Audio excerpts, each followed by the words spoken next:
जनता party परिवर्तन यात्रा निकाल रही है। पूर्व सीएम डॉक्टर रमन सिंह को उम्मीद है कि भूपेश सरकार का भ्रष्टाचार मुख्य चुनावी मुद्दा होने वाला है। डॉक्टर रमन सिंह से खास बातचीत की बंसल न्यूज हेड शरद द्विवेदी ने, आपको बताते हैं। इस वक्त हमारे साथ छत्तीसगढ़ के पूर्व मुख्यमंत्री बीजेपी के senior leader doctor Raman Singh हैं। वही धीर गंभीर प्रशांत उनकी मुद्रा है। अविचलित रहते हुए राजनीति की धारा में कम से कम उनके मन के झंझावात या जो भी चैलेंजेस राजनीति के होते हैं या उनके अपने जीवन के होते हैं, उनके चेहरे पर कभी नजर नहीं आते हैं। हमारे साथ हैं डॉक्टर साहब, बहुत स्वागत करता हूं आपका। Thank you. किस तरह से देख रहे हैं, अब हम चुनाव के मुहाने पर खड़े हैं?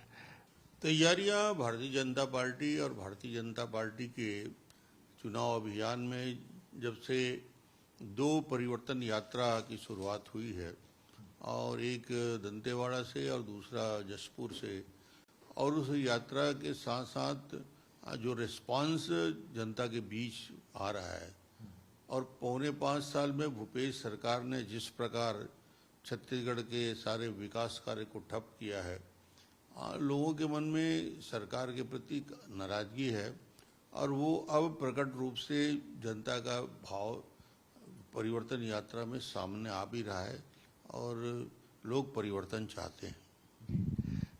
आपकी भूमिका हमेशा की तरह महत्वपूर्ण है इस चुनाव में भी। कैसे देखते हैं आप आने वाली अपनी इस भूमिका को?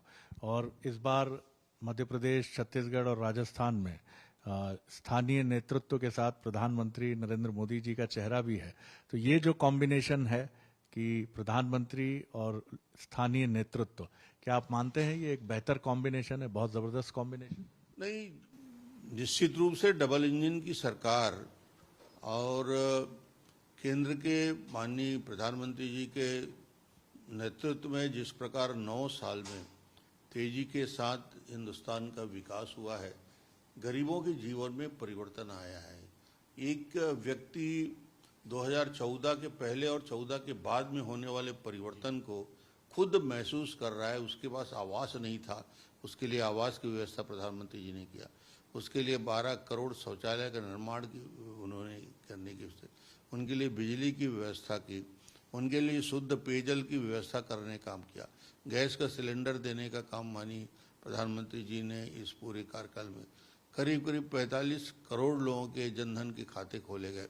10 लाख तक के लिए उनको आयुष्मान भारत में निःशुल्क इलाज की व्यवस्था माननीय प्रधानमंत्री जी ने किया। तो एक व्यापक चेंज गरीबों के जीवन में आया है। और जिस प्रकार इंफ्रास्ट्रक्चर 7 लाख किलोमीटर सड़कों का निर्माण 9 साल के अंदर हुआ है, जो इंफ्रास्ट्रक्चर का डेवलपमेंट हुआ है, चमत्कारिक है। और ये परिवर्तन पूरे हिंदुस्तान में उत्तर दक्षिण पूरब पश्चिम दिख रहा है। और उससे बड़ी बात, भारत का मान सम्मान गौरव बढ़ा है प्रधानमंत्री जी के नेतृत्व में। निश्चित रूप से छत्तीसगढ़ में भारतीय जनता पार्टी की सरकार बनेगी और 24 में नरेंद्र मोदी जी तीसरी बार पूर्ण बहुमत के साथ प्रधानमंत्री बनेंगे। आखिरी सवाल कर रहा हूं सर आपके साथ। क्रिकेट आप बहुत फॉलो करते हैं, तो इस चुनाव में बीजेपी की तरफ से क्या गूगली पेस तेज अटैक आक्रमण होगा? किस तरह से आप देखते हैं? और आपकी बैटिंग, बॉलिंग, फील्डिंग तीनों जो हैं वो किस तरह से आउट क्लास, अगर आप दावा करते हैं, करेंगे ही कि कांग्रेस को आप आउटशाइन करेंगे हर मोर्चे पर, तो क्या आपके पास उसका क्या एक इफेक्टिव वेपन है?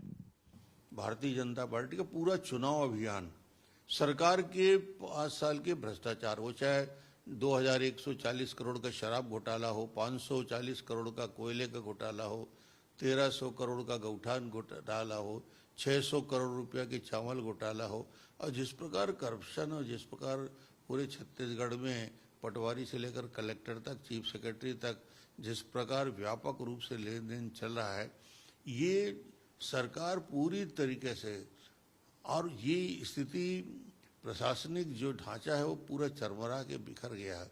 तो मुझे लगता है कि बड़ा शस्त्र ये रहेगा सरकार की करप्शन, 5 साल के विकास को पूरी तरीके से ठप करने का काम, और तीसरा छत्तीसगढ़ जैसी शांति के टापू को जिस प्रकार के वातावरण बन रहा है छत्तीसगढ़ में, ये बड़ी बड़ी घटनाएं हो रही हैं कि मुझे लगता है कि आम छत्तीसगढ़ का आदमी अपने आप को असुरक्षित महसूस कर रहा है।